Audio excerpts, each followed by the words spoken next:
La ilaha illallah, la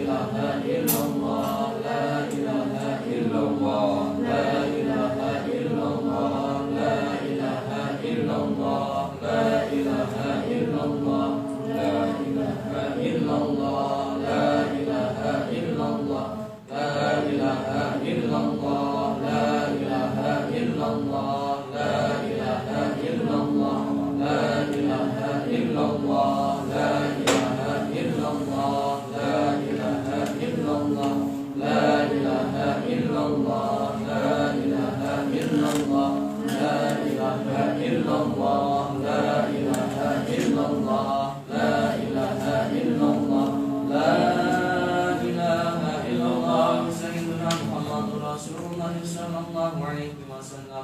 Allahumma shalli ala sayyidina Muhammad, Allahumma shalli alaihi wasallim. Allahumma shalli ala sayyidina Muhammad, Allahumma shalli alaihi wasallim. Allahumma shalli ala sayyidina Muhammad, ya Rabbi shalli alaihi wasallim. Subhanallah wa bihamdihi, subhanallahil azim. Subhanallah wa bihamdihi, subhanallahil azim. Subhanallah wa bihamdihi, subhanallahil azim. Subhanallah wa bihamdihi, subhanallahil azim. Subhanallah wa bihamdihi, subhanallahil azim. Allahumma shalli ala habibika sayyidina Muhammadin wa ala alihi wa sahbihi wa sallim. Allahumma shalli ala habibika sayyidina Muhammadin wa ala alihi wa sahbihi. Allahumma shalli ala habibika sayyidina Muhammadin wa ala alihi wa sahbihi wa sallim. Allahumma shalli ala habibika sayyidina Muhammadin wa ala alihi wa sahbihi wa barik wa sallim ajma'in. Allahu lana wa lakum al-Fatiha.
Bismillahirrahmanirrahim. Assalamualaikum warahmatullahi wabarakatuh. Waalaikumsalam warahmatullahi wabarakatuh. Alhamdulillah, nahmaduhu wa nasta'inuhu wa nastaghfiruh wa na'udzu billahi min shururi anfusina wa min sayyiati a'malina.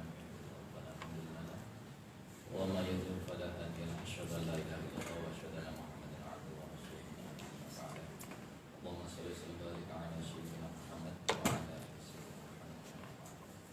Yang terhormat Bapak Ali Imron, yang saya hormati Pak U, yang saya hormati rekan-rekan media juga Aswaja, Universitas Wahid Semarang, tanpa terkecuali semuanya yang saya cintai dan yang saya banggakan. Alhamdulillah, hari ini adalah batch 2 ya, pertemuan kedua dalam rangka kapasitas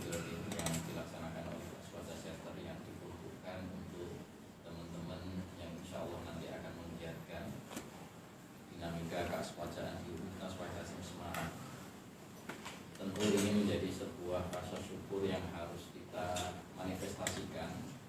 Hal itu terbukti dengan kita melibatkan beberapa stakeholder yang kemarin kebetulan kita menghadirkan Pak Fatan untuk masalah konten kreatif, dan alhamdulillah saat ini hadir di samping saya yakni Bapak Ali Imron. Beliau merupakan salah satu senior saya dulu ketika S1. Saya banyak dibimbing oleh beliau. Banyak sekali bimbingan beliau, terutama dalam masalah demonstrasi di lapangan. Namun demikian, banyak sisi-sisi kehidupan yang tentu tidak perlu saya jelaskan panjang lebar di sini ya Pak Imron ya. Dan alhamdulillah kita bisa mentautkan sebuah miniatur keilmuan, miniatur pergerakan di Universitas Wahid Hasyim ini. Dan saya mohon nanti Pak Ali Imron bisa memberikan semangat, motivasi kepada teman-teman pegiat yang memang ini tugasnya sangat berat sekali. Kalau dipikir berat ya berat, tetapi memang ini kenyataan yang suatu saat Anda tempuh di kemudian hari. Nah, maka dari itu capacity building ini menjadi sebuah rangkaian proses yang wajib dilalui oleh teman-teman semuanya. Setidaknya sebelum melakukan khidmah, ada sebuah paradigma baru yang kemudian bisa mendorong spirit saudara-saudara semuanya, yang kemudian bisa merubah paradigma sekaligus tindak laku kehidupan saudara-saudara semuanya, baik itu di dalam kampus maupun di luar kampus. Itu yang pertama. Kemudian yang kedua, saudara-saudara semuanya, dari serangkaian proses ini, maka tema yang akan kita usung saat ini adalah bagaimana Aswaja ini menjadi sebuah manhajul fikr, sekaligus manhajul fikr dan harokah. Jadi bagaimana Aswaja ini menjadi sebuah titik temu menjumpakan paradigma berpikir kemudian paradigma pergerakan. Sekali lagi ini tidak lepas dari ketauladanan Mbah Wahid Hasyim yang kemudian nanti kita ekstrak menjadi sebuah program, kemudian menjadi sebuah mandat sosial yang harus kita lakukan di Universitas Wahid Hasyim. Kemudian yang ketiga, saudara-saudara semuanya, Pak Maas atas nama pribadi maupun Aswaja Center menyampaikan ucapan terima kasih tentunya. Saya melihat loyalitas teman-teman sampai detik ini pun juga masih antusias. Ya semoga istiqomah, karena hal istiqomah itu sangat sulit dan itu harus dibentuk dan diperjuangkan apapun itu Pak. Nah, apalagi piranti itu adalah piranti kebaikan yang kemudian nanti akan kembali kepada saudara-saudara semuanya. Nah, maka dari itu di sini kita belajar untuk ilmu, ya, kemudian berbagi pengalaman, kemudian nanti banyak hal yang bisa kita diskusikan melalui paradigma berpikir ataupun pergerakan yang kemudian nanti masih ada relevansinya dengan materi ketiga. Insya Allah materi ketiga kita akan mencoba lebih dalam memahami terkait dengan laku hidup yang insya Allah nanti saya akan persiapkan pembicaranya. Ini jadi sekali lagi nanti kita bisa terekspos dari hasil. Terima kasih sekali lagi Pak Ali Imron. Nanti tolong ini digodok sebagaimana dengan godok saya dulu ketika awal di Indonesia Semarang. Tentu banyak sekali perjalanan hidup ya, kita Pak Ali Imron bisa mengkader saya, kemudian beliau bisa melakukan kolaborasi di semua ini, dan bahkan banyak prestasi-prestasi yang dicapai oleh beliau sampai detik ini. Dan kita doakan sebentar lagi Pak Ali Imron ujian terbuka ya untuk di bulan Juni. Al-Fatihah.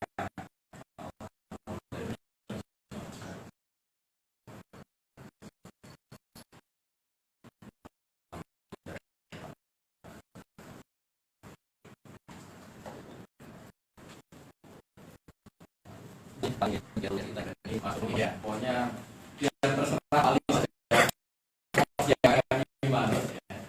Yang jelas kita terima dan harus dicoba. Menurut saya harus dicoba terus mereka menjalankan harus warahmatullahi wabarakatuh.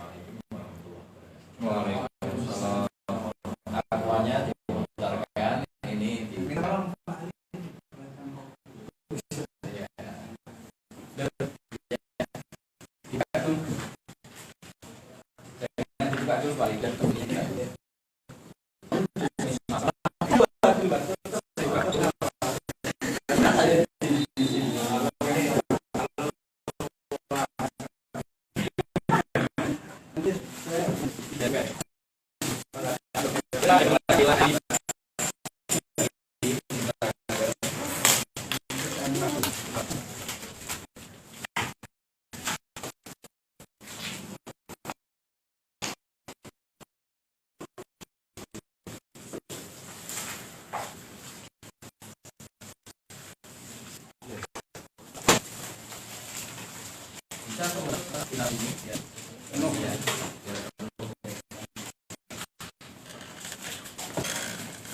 Saya di luar. Kalau kayak ini tapi perangkat saya bawa terus belum yang mengerjakan.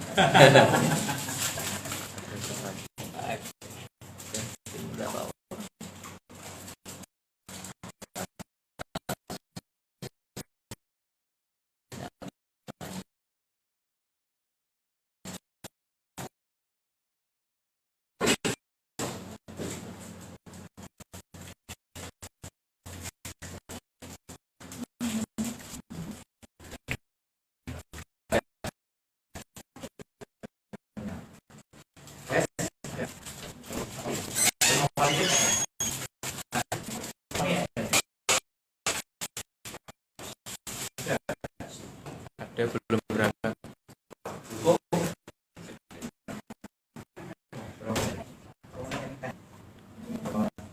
Dua kimia.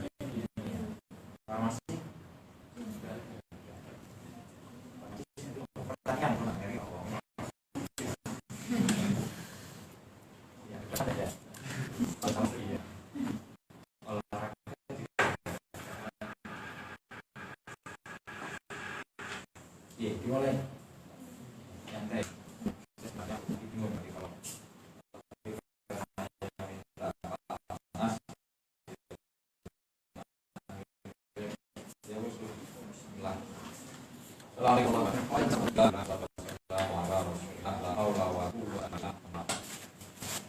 yang berbahagia, alhamdulillah pada siang hari ini Jumat tanggal 17 Juni kita ketemu bareng dalam suasana yang mudah-mudahan bisa kita jalani dengan lancar, tetapi ada hal yang bisa kita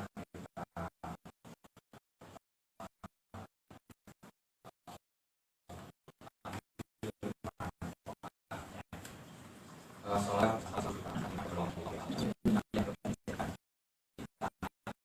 di sini dan membahas materi ini karena materi ini tetap bahas dan kita tidak ketemu di sini dari pembahasan itu dari pengetahuan itu mudah-mudahan masuk mat yang mampu menelaah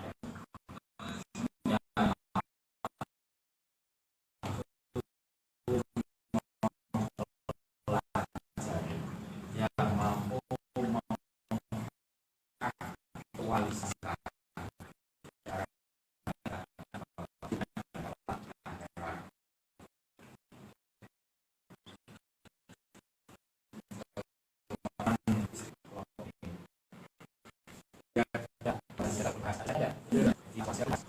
satu predikat yang sangat dibanggakan, tetapi kebanggaan itu butuh bahwa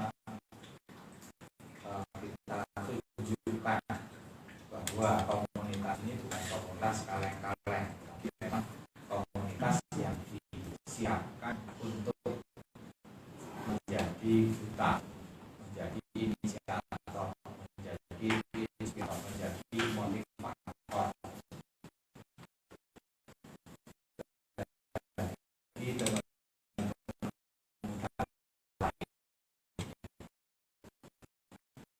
khususnya mereka yang memiliki biasa saja, ya kemudian tadi menggebu-gebu sebagaimana disahkan karena demo itu bagian dari cara kita untuk tetap beribadah berpikir secara kritis, bersikap secara idealis. Tentu karena kapasitas kita sebagai mahasiswa nanti bisa masuk ke materi. Terus selain itu hal yang perlu teman-teman lakukan lagi dan dipikirkan lagi ya.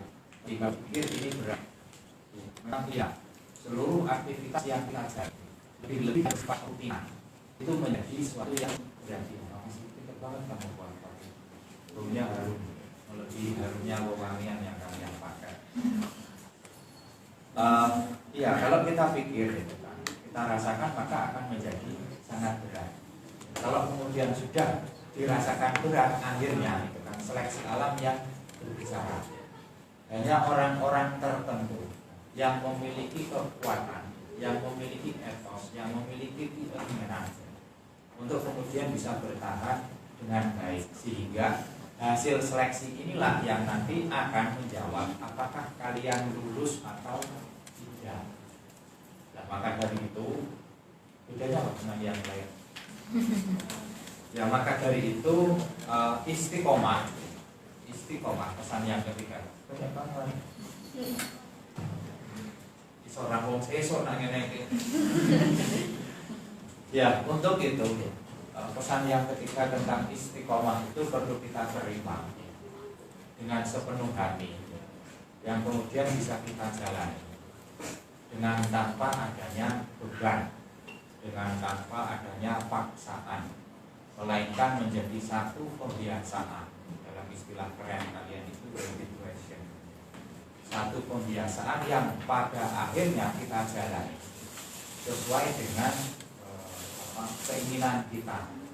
Kalau sudah seperti itu, insya Allah ada banyak manfaat yang bisa kita dapatkan. Terus yang terakhir, saya minta doanya karena tadi sudah dipromosikan sama Pak Mas. Pada tanggal 13 kemarin saya juga mendaftarkan diri, memberanikan diri untuk ujian terbuka program beasiswa 5.000 dokter. Alhamdulillah kalau ujian semester ini selesai, maka saya selesai di semester 6 sesuai dengan kontrak yang sudah ditentukan. Itu bagian untuk support yang harus kita jaga dan tidak hanya diamini dalam bentuk lisan, tetapi memang nikmat ini harus kita jaga dan kita perjuangkan. Dan alhamdulillah insya Allah bisa. Kalau kemudian saya saja bisa, kenapa kok kalian tidak bisa? Kan seperti itu spirit yang perlu kita pertahankan dan kita jaga. Spirit selanjutnya, spirit yang lain dalam prinsip kehidupan saya.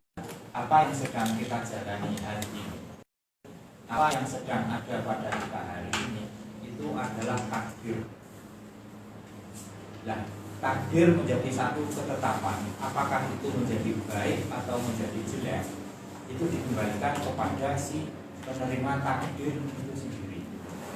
Teman-teman sebagai pegiat muda aswaja wahas itu bisa menjadi jelek ketika tidak bisa menjalani kehidupan sebagai pegiatnya sesuai dengan apa yang sudah direncanakan dari awal, atau putus di tengah jalan, sehingga informasi yang semestinya berkesinambungan sambung menyambung menjadi satu sampai pada ending tertentu itu tidak didapatkan. Efeknya apa? Kita akan memiliki satu pengetahuan yang tentu berbeda dengan mereka yang selesai sampai akhir.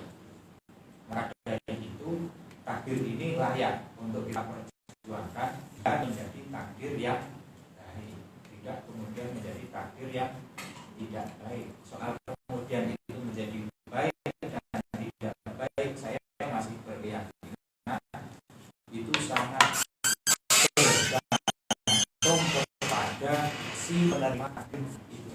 Kalau kemudian saya lihat teman saya ada yang bisa lulus semester 6, berarti yang lain juga punya potensi untuk tetap lulus di semester 6 meskipun semester 6-nya akhir.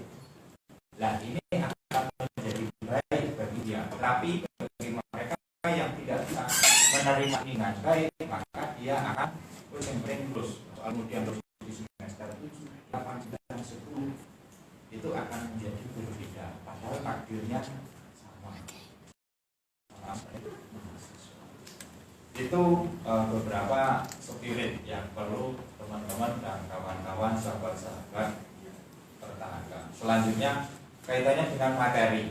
Materi ini saya rasa sangat berat untuk dipelajari dalam satu waktu atau dalam satu tempo. Maka hal yang tadi sudah saya kasih ke Pak Ulum untuk bisa teman-teman baca, untuk bisa teman-teman paham. Karena secara keseluruhan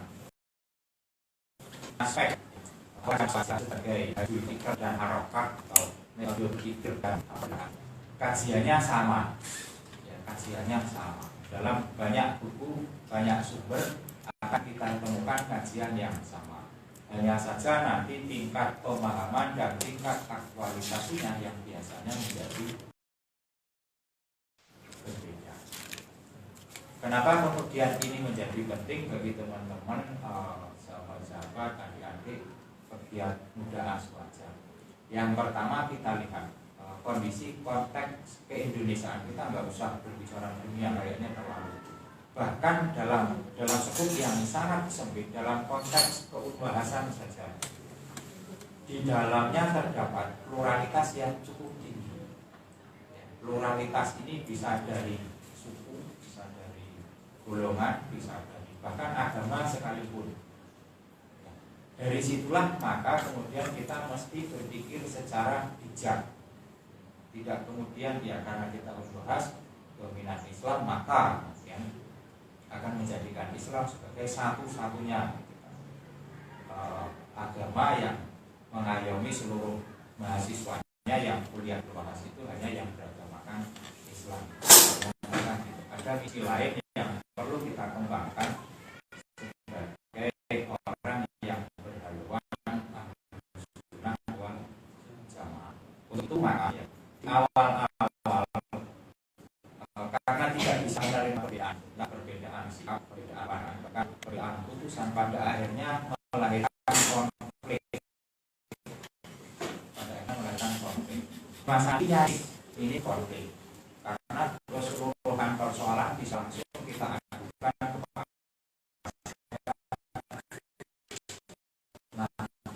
kita mintakan solusinya, kita mintakan jawabannya.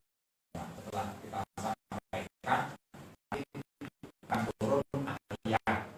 Proses ini kemudian menjadi asbabul atau kemudian muncul satu hadis. Nah, proses yang menyertai ini akan menjadi asbabul umumnya keluarnya satu hadis. Tetapi setelah nanti tidak ada, mulai muncul gejolak. Gejolak yang pertama tentang kemungkinan siapa yang ada menantunya,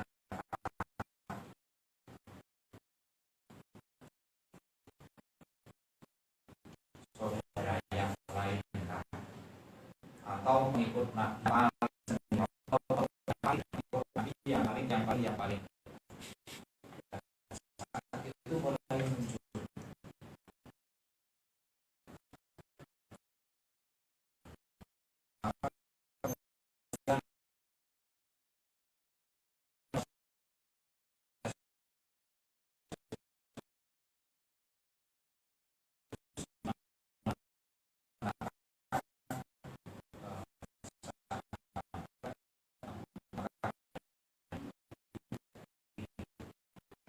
Saat itu sudah mulai muncul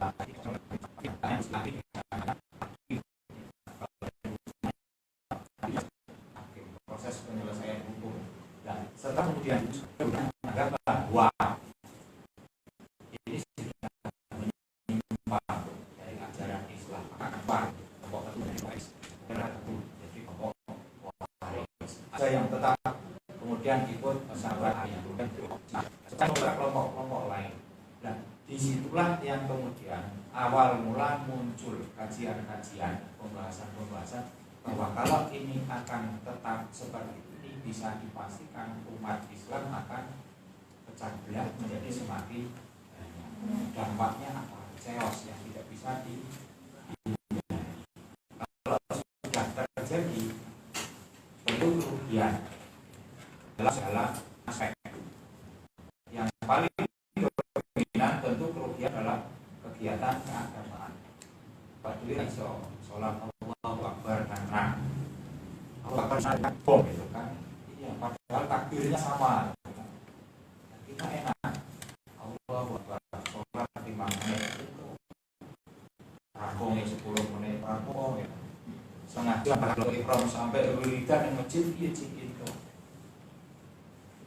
Ini tentu tidak bisa lepas dari bagaimana cara berpikir kita dalam menyikapi setiap persoalan. Kaitannya dengan aswaja.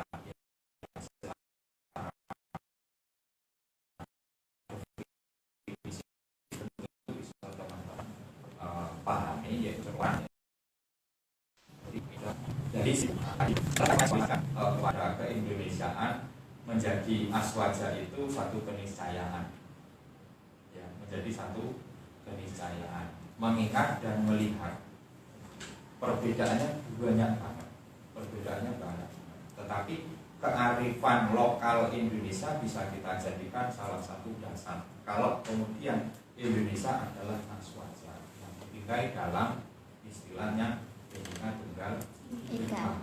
Di situ perbedaan sudah tidak lagi muncul, yang ada kita adalah Indonesia. Demikian pula kita soal kemudian Islamnya apa, kemudian kita akan kembali bahwa kita adalah Islam. Daripada memperdebatkan kamu apa, di sisi itu maka kita harus bagaimana bisa arif dan bijak ketika berpikir. Selanjutnya tentang aswaja sebagai manhajul fikahnya, ya. Untuk kelompok muda di era 95 menjelang reformasi, kemudian menetapkan aswaja itu bukan sebagai madhab, tetapi sebagai manhaj, bukan sebagai madhab. Itu apa? Madhab itu apa? Pedoman. Aliran. Ya. Bukan sebagai aliran, tetapi sebagai cara berpikir. Nah, kemudian menjadikan aswaja itu sebagai cara berpikir bagaimana untuk bisa menjalani kehidupan ini sesuai dengan tuntunan agama yang ada, sehingga Islam yang hadir itu menjadi Islam yang rahmatan lil alamin. Itu puncaknya. Maka munculnya istilah-istilah atau prinsip atau manhaj yang ada, ya. Adanya manhajul fikirnya ada tawasud, tawazun, tasamuh, dan ta'adul.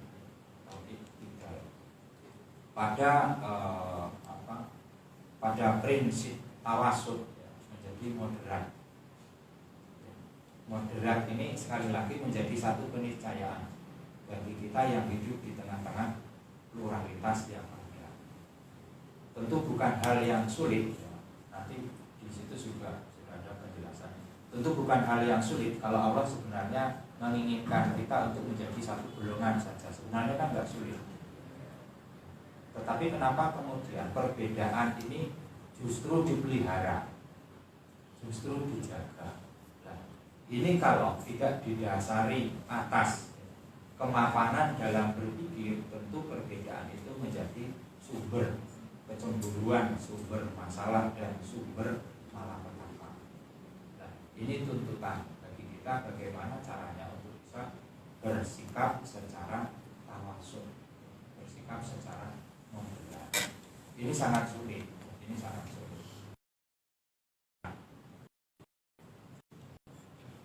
Saya tidak mengatakan ilmu. Kalau kemudian saya menjadi pengikut pemerintah setia, itu sudah pasti. Karena apapun produk yang dikeluarkan oleh pemerintah bisa kita pastikan itu satu hal yang bagus dan harus dijaga, misal gitu. Tetapi karena saya pada posisi tertentu memposisikan diri sebagai mahasiswa, saya harus tetap kritis, saya harus tetap idealis. Maka ketika ada hal-hal yang itu tidak sesuai dengan ketentuan ya layak untuk kita, apalagi soal bersikap. Kita dituntut untuk bisa bersikap secara moderat. Terus tawazun, netral. Netral itu bukan tidak punya pilihan, itu tidak.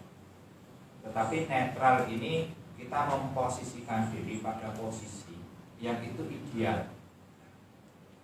Jangan kemudian netral itu tidak ikut ke kanan, tidak ikut ke kiri, tetapi kita punya sisi sebagai penilaian kita bahwa yang baik itu yang seperti ini. Maka yang baik yang seperti inilah yang itu yang perlu kita perjuangkan, yang perlu kita jalani. Misal gini, sekarang sedang terjadi pertempuran antara Ukraina dan Rusia. Ketidakbersikapan kita itu bukan berarti kita tidak punya sikap tidak acuh, bukan. Tetapi ada wilayah tertentu yang memang itu harus kita jaga. Kalau kemudian itu unsurnya perpolitikan murni, ya tentu apa hubungannya kita dengan mereka. Tetapi pada aspek kemanusiaan, entah itu kita dukung ataupun tidak, dalam waktu tertentu kita ikut melakukan penggalian sumbangan karena panggilannya kemanusiaan, yaitu mesti kita lakukan. Tidak kemudian itu kan musuh saya, kan tidak. Tetapi pada sisi yang lain itu harus kita lakukan. Yang selanjutnya kaitannya dengan ta'adul dan toleran. Toleran apa? Samu, mampu bersikap adil, pada akhirnya akan menjadikan kita memiliki positioning yang sangat penting dan dibutuhkan. Netral tadi tidak kemudian menjadikan kita tidak memiliki posisi kita, tetapi netralitas itu pada akhirnya akan membawa kita untuk menjadi orang yang adil. Tidak mentang-mentang karena saudara kita sedang punya masalah di depan hukum kemudian kita bela, kan enggak. Netralitas kita akan ada pada posisi idealis bahwa dia bersalah, maka dia harus dihukum sesuai dengan ketentuan yang berlaku. Disitulah akan muncul ya, sisi kenapa kemudian kita mampu bersikap adil. Kalau kita tidak mampu bersikap netral tadi, tentu akan menjadi sulit kita mampu bersikap adil. Mesti belok. Apalagi saudaranya sampai ngomong, wes kocik tak urus, wes gede kurang ajar. Allah bela nih siapa? Ini yang perlu kita pelajari lebih mendalam. Dan yang terakhir tadi pasang toleran. Ini puncak dari sikap moderasi kita, dari sikap keadilan kita, dari sikap keseimbangan kita. Itu menjadi orang yang toleran itu enggak mudah, sangat sulit, sangat sulit untuk bisa bersikap toleran, sehingga butuh satu kemapanan, butuh proses bagaimana kita pada akhirnya akan mampu bersikap secara toleran.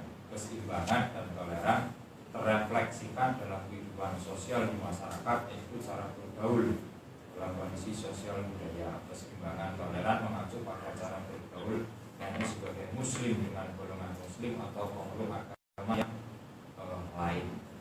Tidak kemudian kita mentang-mentang besar secara komunitas, secara kuantitas terus mengadakan kelompok mereka, kita bukan melindungi mereka. Misal dalam beberapa kegiatan Banser dan Jogo tempat ibadah yang lain, biar kenyamanan dan ketenangan mereka dalam beribadah terlindungi. Kalau tidak didasari oleh sikap toleran yang baik, pasti justifikasi negatif yang akan muncul. Jogo dan seterusnya. Akhirnya muncul kekhawatiran sebelah tadi, kita kemudian tidak boleh berorganisasi, bahwa kita nanti akan larut atas variasi jadikan kita tidak jelas kelamin keagamaannya, tentu tidak. Melainkan dengan adanya kita ini menjadikan Islam sebagai rahmatan lil alamin itu benar-benar bisa dirasakan, tidak hanya oleh kita yang beragamakan Islam, termasuk oleh umat lain. Sehingga apa yang ditujukan kepada Islam itu bukan hal yang sifatnya emosional, tetapi apa yang ditujukan kepada Islam itu harapannya benar-benar menjadi satu fakta aktual. Misal di beberapa negara setelah menyebutkan Islam, justru semakin banyak yang mengkaji Islam. Oh, ternyata Islam itu agama yang damai, bukan agama yang rusuh, agama yang sangat toleran, bukan agama yang intoleran. Dari kajian-kajian itu maka muncul satu penyadaran, kenapa kok kemudian Islam ditampilkan seperti ini. Nah, setelah kita kaji, ternyata di Islam itu terjadi polarisasi pemikiran. Ada yang berpikir kalau Islam seperti ini, seperti ini. Padahal sumbernya sama-sama semuanya akan kembali kepada Al-Quran, hadis. Perbedaan ini tentu sangat dipengaruhi oleh tingkat pengetahuan yang kita dapatkan. Kita akan kebingungan menjawab kenapa takbir yang di sana itu sambil melempar bom, takbir yang di sini justru aman-aman saja. Ya tadi ada kelompok-kelompok tertentu yang memang secara prinsip mereka akan memahami Islam secara tekstual, tetapi ada juga umat Islam yang memahami Islam itu tidak secara tekstual, tetapi berangkat dari kultur masyarakat yang ada. Kita sudah punya banyak contoh para wali misalnya. Bagaimana para wali menyebarkan Islam di Indonesia.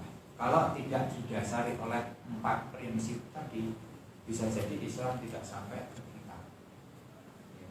Bagaimana mempertahankan kearifan lokal yang ada, bagaimana mengislamkan kearifan lokal yang ada, yang kemudian mereka melihat, masyarakat menilai, oh ternyata Islam bisa duduk bareng, bisa dinikmati dalam segala hal, dalam segala aspek kehidupan sosial masyarakat yang itu 4 prinsip ya, sebagai cara berpikirnya sahabat-sahabat, teman-teman ketika berbicara keaswajanan. Yang selanjutnya mungkin tidak terlalu serius, nanti bisa dilihat ya, prinsip aswaja sebagai manhaj juga pada aspek akidah, sosial politik, kemudian istilah hukum, kemudian tasawuf. Pada aspek akidah jelas ada 3 pilar utama. Yang pertama tentang ketauhidan kita kepada Allah, bahwa Allah itu yang menciptakan, memelihara, mematikan kehidupan. Allah Maha dan seterusnya, yang tidak terbilang, tidak memiliki sekutu. Itu jelas, itu selesai, finish pada surat Al-Ikhlas. Ini surat Al-Ikhlas ya.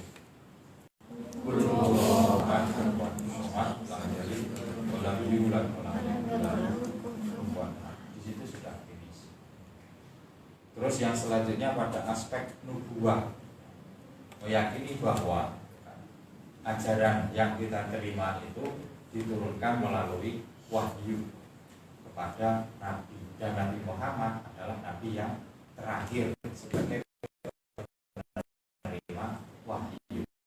Kalau kemudian hari ini masih ada yang mengaku Nabi karena mendapatkan apapun itu telah peristiwa dari aswaja.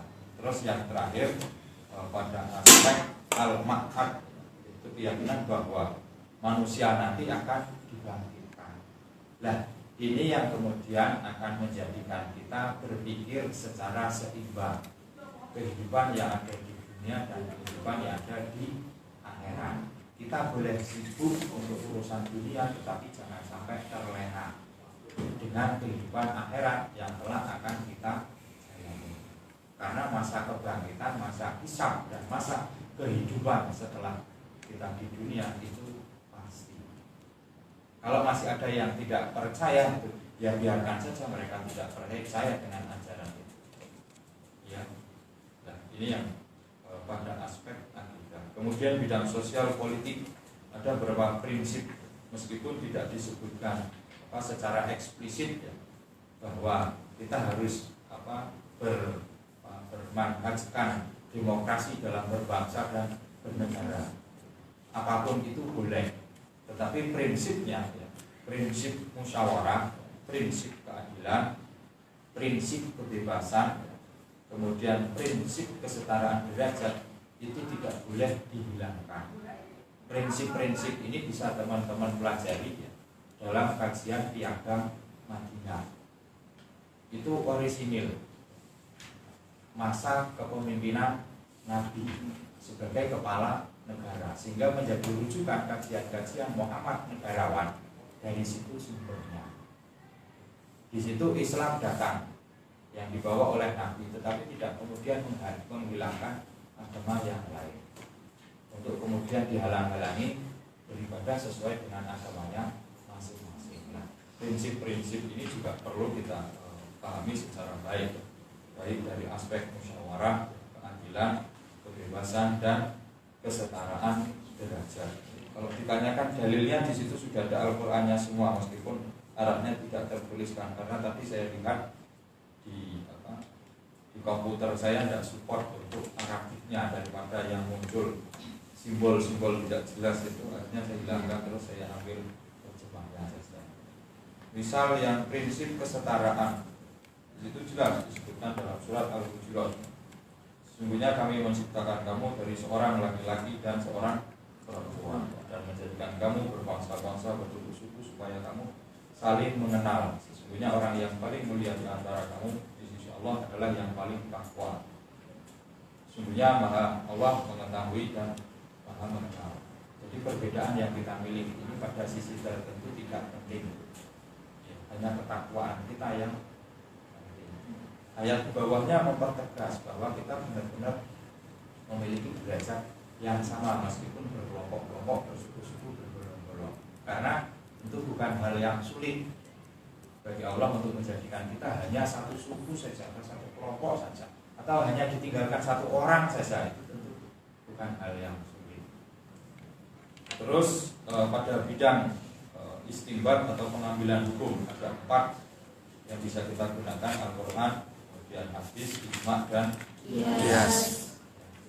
Ini dasar yang bisa kita gunakan ketika ada satu masalah yang perlu kita sikapi. Yang pertama tetap kita kembali pada Al-Quran. Nah, ketika di Al-Quran itu kita belum mendapatkan penjelasan lebih detail, tentu kita akan lari kepada hadis. Bagaimana menurut hadis? Misal apa? Aqimus sholat. Aqimus sholat itu apa maksudnya? Dirikanlah sholat. Ya, tunaikanlah sholat. Dirikanlah sholat. Sholat menjadi hal yang sulit untuk kita jalani ketika kita tidak memiliki penjelas. Nah, penjelas sholat itu kan adanya di hadis. Ya, mulai menghadap ke kiblat, takbiratul ihram yang dibaca ini sampai kemudian dia akan salah. Itu adanya di mana? Di Al-Quran tidak ada. Kok bisa di hadis? Iya, bunyinya shollu kama ra'aitumuni usolli. Sholatlah kalian sebagaimana saya sholat. Itu kalau kajiannya kajian. Nah, sholat kemudian di sunnah kita juga masih belum mendapatkan kepastian hukumnya. Misal, ini hanya misal. Kemudian kita lari kepada ijma, kita cari sumber-sumber kesepakatan para ulama. Misal apa? Kita pergi di satu tempat, di situ belum ada teknologi seperti sekarang. Kalian bawa HP, misal bingung arah kiblat, dia akan menunjuk ke kiblat. Iya kan? Berdasarkan ijma, kemanapun kita menghadap, ketika di situ ya meyakini bahwa ini adalah arah kiblat, maka sholat kita tetap sah. Gimana? Dikodok? Ya ada. Ya ada, sudah. Ya. Terus yang kias, perumpamaan apa itu? Karena bisa jadi apa yang terjadi saat ini di masa Nabi itu belum pernah terjadi. Yang paling banyak itu apa? Kayak binatang di Arab dengan di Indonesia itu kan beda banget. Apakah ini bisa dikiaskan dengan ini? Apakah ini bisa dikiaskan dengan ini? Ketika bisa, maka kemudian bisa diambil hukum yang sama. Terus pada aspek tasawuf, ini puncak yang terakhir yang menjadi salah satu kajian adalah cara menjadikan aswaja sebagai manhajul fikr. Kita sudah dicontohkan oleh banyak tokoh untuk kemudian bisa bersikap secara tasawuf. Kita boleh punya dunia yang banyak, punya kekayaan yang banyak, tetapi tidak kemudian kekayaan itu menjadikan kita lupa tidak. Tetapi bagaimana kemudian kekayaan yang kita miliki ini justru menjadi sumber kemaslahatan umat. Kita jadi duta kemudian sering dakwah ke masyarakat, ngoyak-ngoyak masyarakat konsodakoh. Sementara masyarakat itu ada yang ngintili kita, mengikuti, mau mata-matai. Saya pernah sedekah orang bulan balik ngakon, wong sing ngakon wae ora tahu. Ini yang maka perlu kita ubah. Ya. Tasawuf itu bukan melarang kita kaya ada. Sedone Mbah Dim kemudian terungkap banyak kisah-kisah menarik, termasuk pada aspek ketasawufan beliau, kesufian beliau. Yang saat itu ada santri yang berpikiran beliau umpah apa eman-eman ya itu kan suka ngedi dan seterusnya. Pertanyaan-pertanyaan itu banyak, tetapi dalam satu waktu kemudian ditunjukkan bahwa mobil yang bagus itu hanya untuk ngangkut harga. Kalian bisa mengikuti di banyak kisah. Itu artinya apa?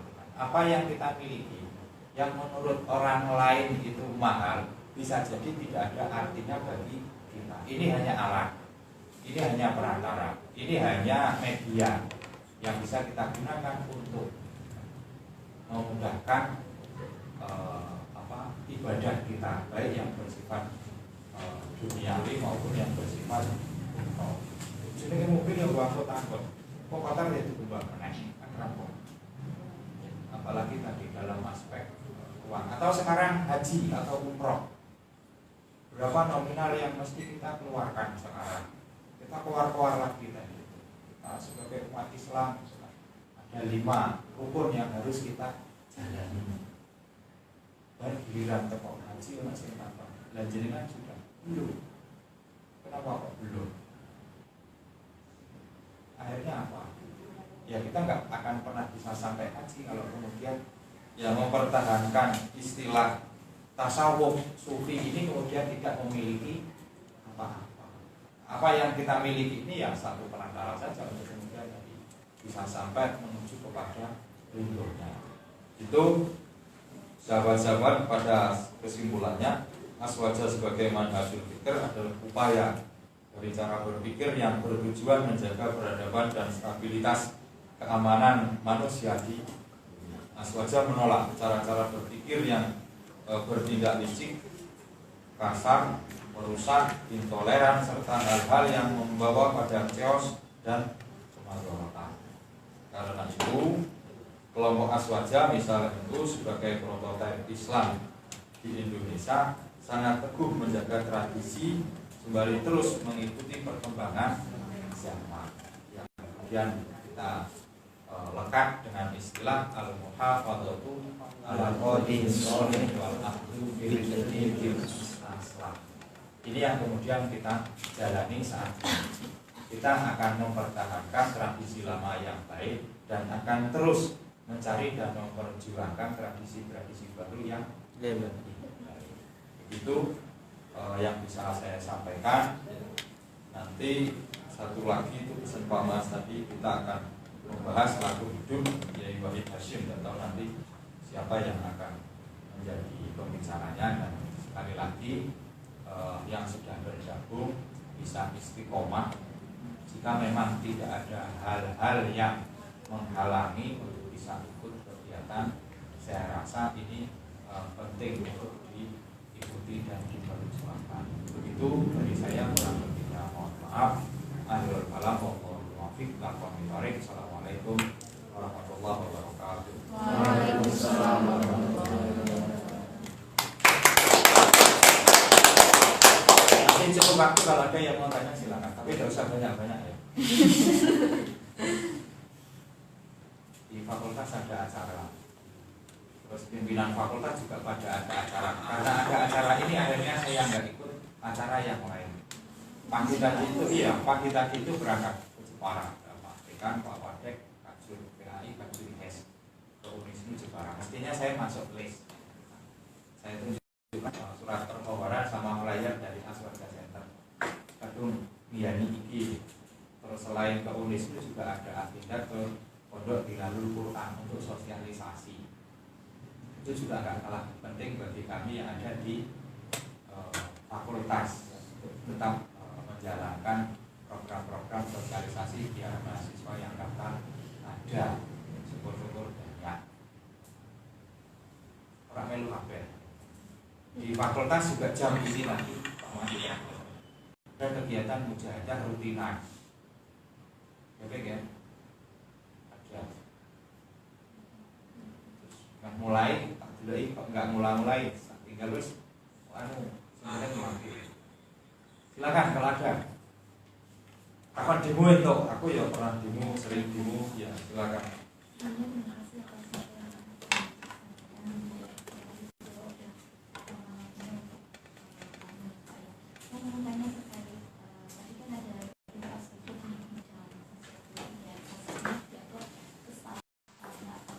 Ya, dimaksud itu juga kesetaraan. Ya, terima kasih. Ada lagi yang lain? Yang lain ada nggak? Ya, mohon.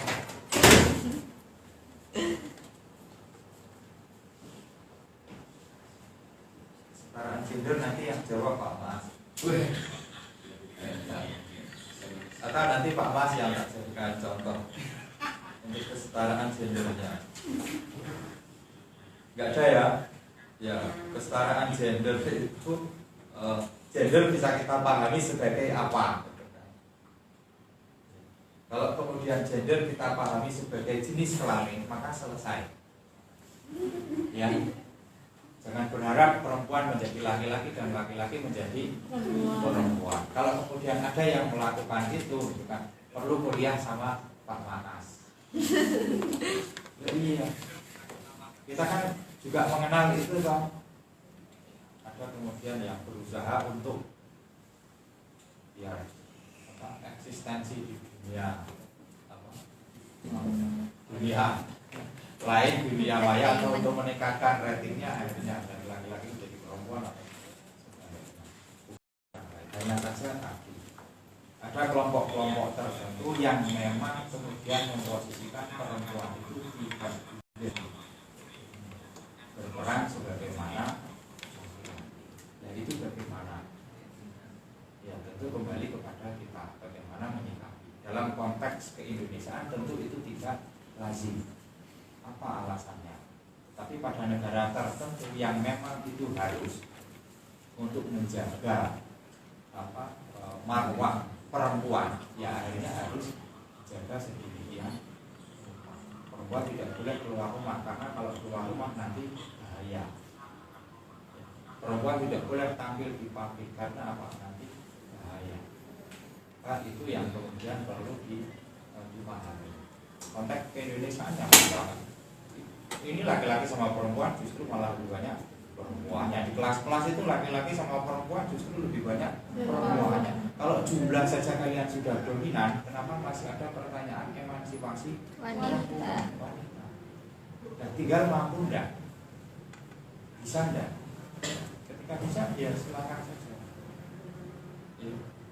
dekan di Unhas juga ada perempuan, wakil rektor itu juga ada perempuan, kajur juga banyak ya perempuan. Itu ya tadi gender itu tidak kemudian menghilangkan kodrat terus konkodo tetap tidak bisa, karena sifatnya saling melengkapi. Tentu kehidupan ini akan menjadi semakin berat kalau hanya ditanggung oleh laki-laki, maka diciptakan perempuan. Apa fungsinya kalau kemudian, apa manfaatnya kalau kemudian justru nambahi beban? Itu tidaklah ya. Dia nanti Pak Ulum yang membahas itu. Sifatnya perempuan itu justru menjadi jebakan Batman bagi laki-laki. Ya, itu ya prinsip-prinsip, apalagi kalau sudah sampai kepada keluarga, prinsip-prinsip kekeluargaan dengan dalih kesetaraan gender tidak kemudian menghilangkan sisi-sisi keperempuanan seseorang dalam publik. Ya patut kita nikmati kehidupan di Indonesia, konteks keindonesiaan, bahkan dilindungi. Ada menteri urusan perempuan dan anak. Pak Ulum usul berkali-kali, khusus bukan pemberdayaan perempuan, khusus untuk menteri yang ngurusi laki-laki, nggak pernah diterima yang ada perempuan dan anak. Iya. Karena laki-laki tugasnya mengurusi.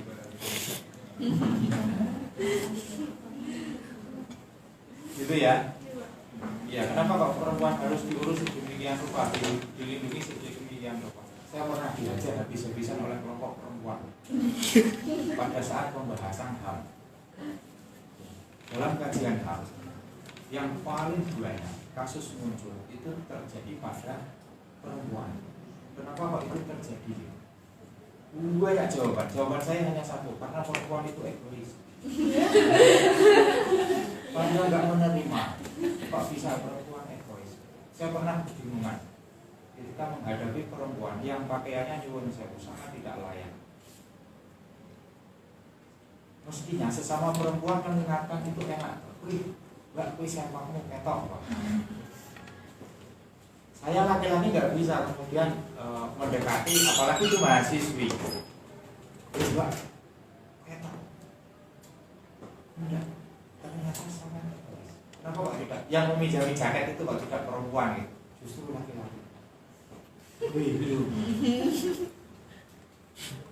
Ya, maka wajar kalau kemudian dari situ tercipta satu peluang terjadi hal-hal yang tidak diinginkan. Apa kayak kucing jenengan kucing, meskipun jamnya makan sudah dikasih makan, ketika dia tahu kok bolak-balik orang panganan itu mana, bolak-balik orang panganan itu mana, jadi solidaritasnya harus tinggi. Jumlah kalian sudah sangat luar biasa. Gitu ya. Dulu saya kalau ada di sini istirahat tapi tidur. Sekarang berdiam diri. Ya, kita dengarkan.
Oh enggak Pak, masih diminat yang dulu Pak. Silakan, tanya jawab. Sudah Pak. Oh sudah. Iya, tadi itu gender itu juga pertanyaan. Tapi ya kasihan perempuan sebenarnya. Kalau kemudian tuntutannya gender itu terus dimaknai kesetaraan yang benar-benar harus setara. Lah iya. Iya, kasihan kalau kemudian tadi kesetaraan itu menjadi tuntutan yang benar-benar harus setara. Kalau saya sih senang-senang saja. Pom bensin yang jaga jalan. Tukang-tukang batu pinggir-pinggir jalan itu juga yang kerja jalan sewa. Tapi bukan itu ya.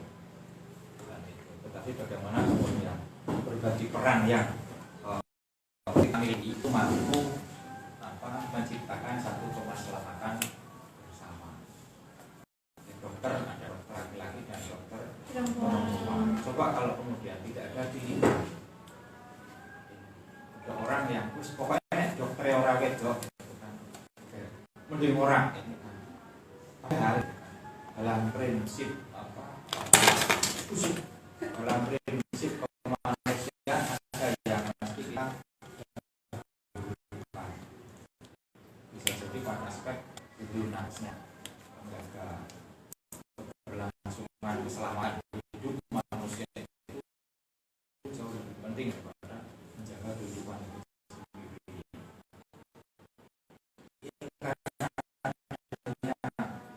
Dokter laki-laki ya pasalnya meskipun itu kandungan kali itu yang ada yang bersifat. Pokoknya kalau dokter nggak apa yang akan mati.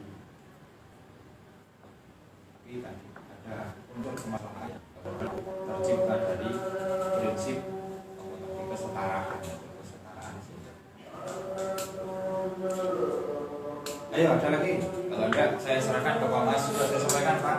Dulu iya juga pernah bingung dalam posisi ini karena gitu kan, tidak kemudian berpihak kepada pemerintah sepenuhnya, tetapi gitu kan, kita tetap harus bersikap kritis dan idealis dalam kajian ini ya, dari kita berada di tengah-tengah kemudian bersikap moderat kemudian toleran yang puncaknya aksi yang kita lakukan itu adalah aksi yang memposisikan kita sebagai orang yang ideal.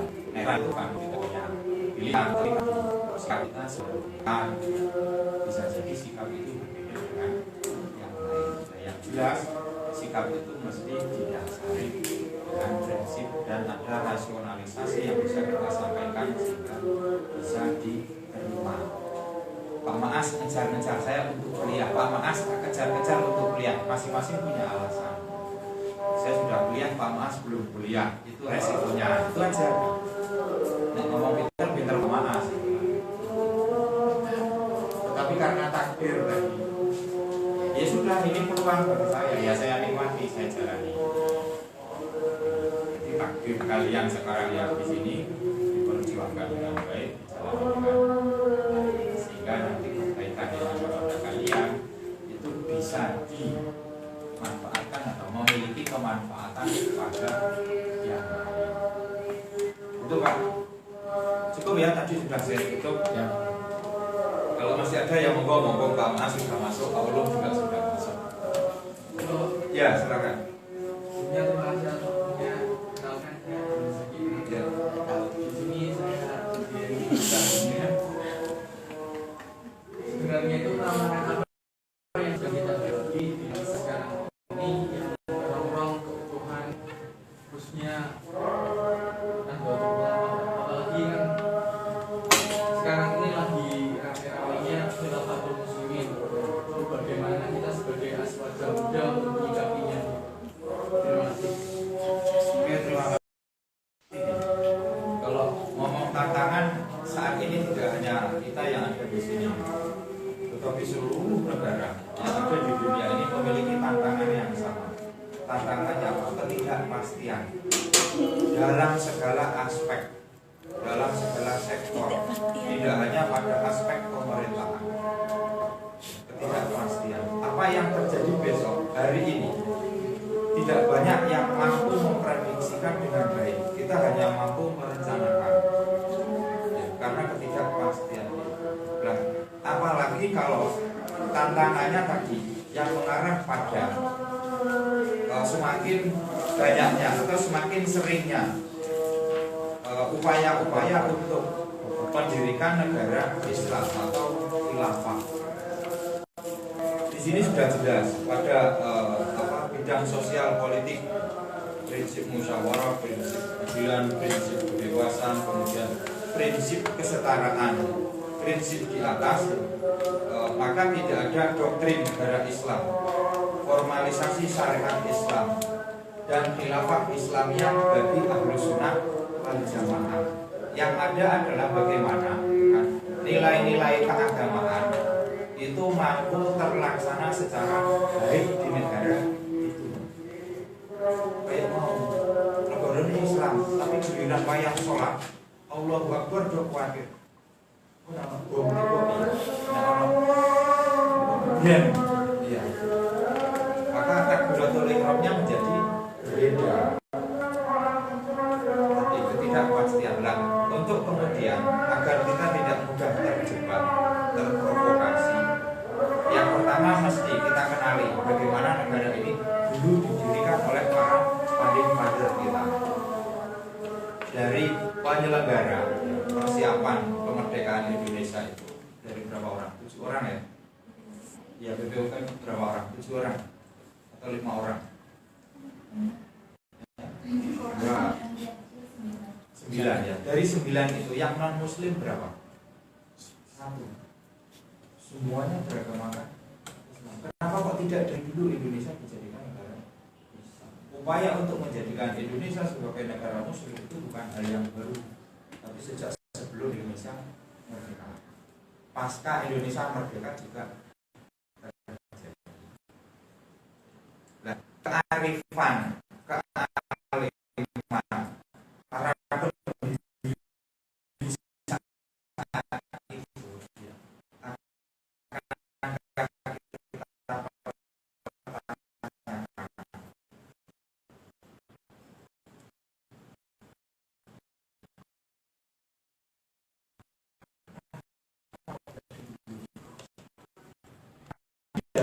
kemudian yang dibangun itu hanya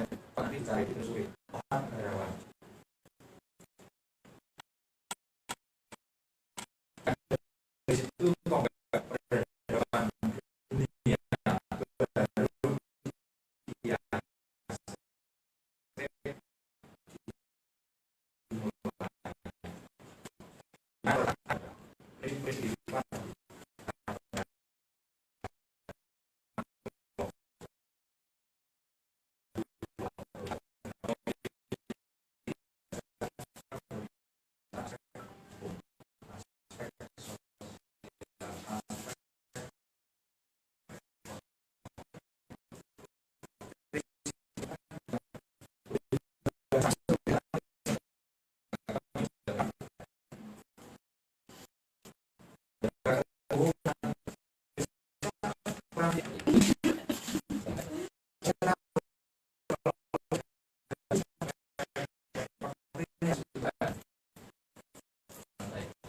konteks ini kemudian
dalam rangka apa ya tadi kami ada dalam setiap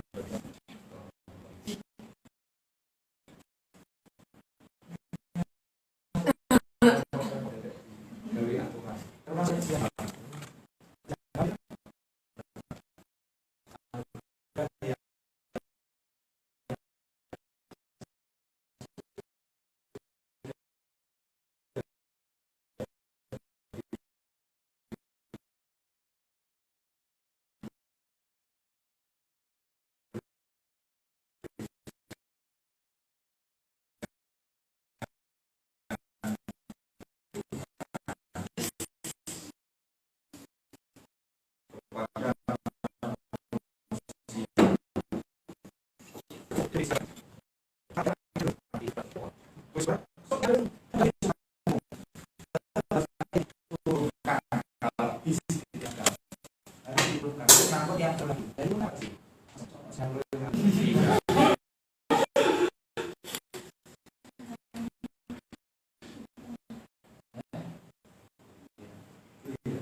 saya pikir yang penting saya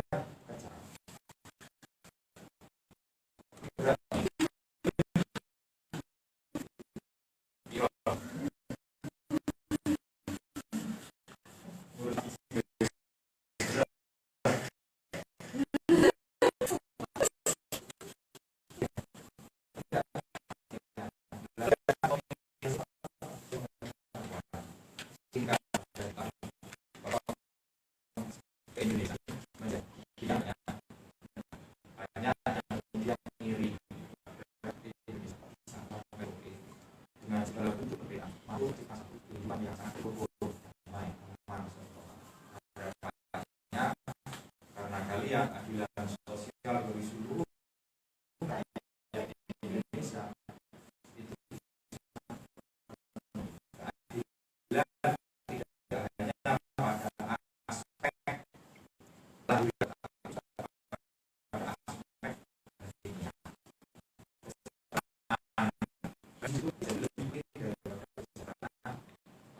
lainnya.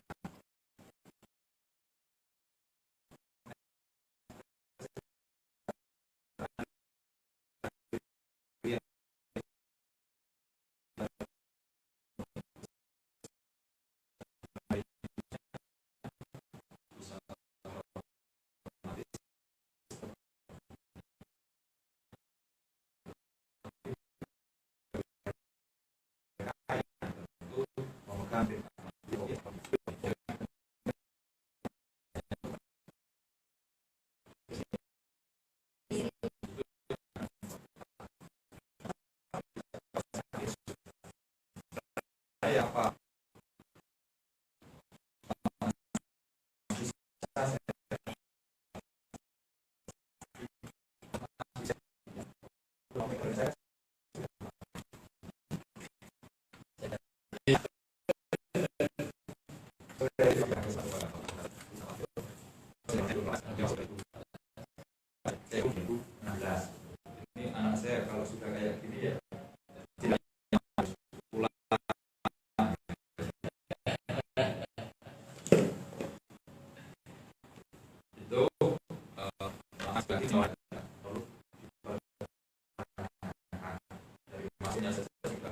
kalau beliau di BDMI sudah lebih dulu dan saya beliau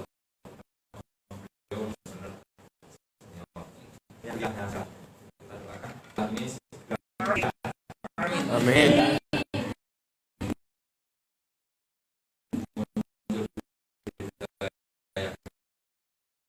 karena saya sudah lama Pak Ayo kuliah yang Semarang beliau masih kepingin keluar di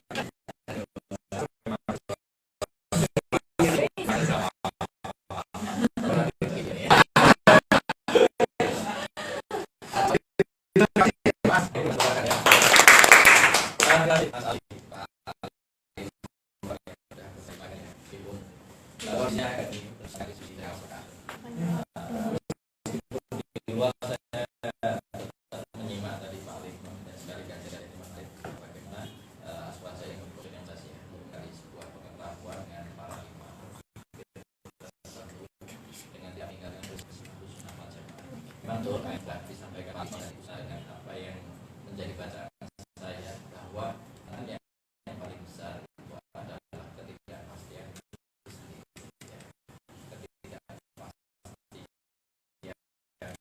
untuk bisa membaca sesuatu karena banyak sekali variabel yang menentukan bahkan bisa mengubah tatanan memiliki hal ini di aset sekian kali ini baik dan banyak nanti akan kita tunggu ikhlas saudara semuanya dan sekali lagi Pak Ali mohon dengan teman-teman semuanya nanti ada yang bisa dikolaborasikan dalam terima kasih.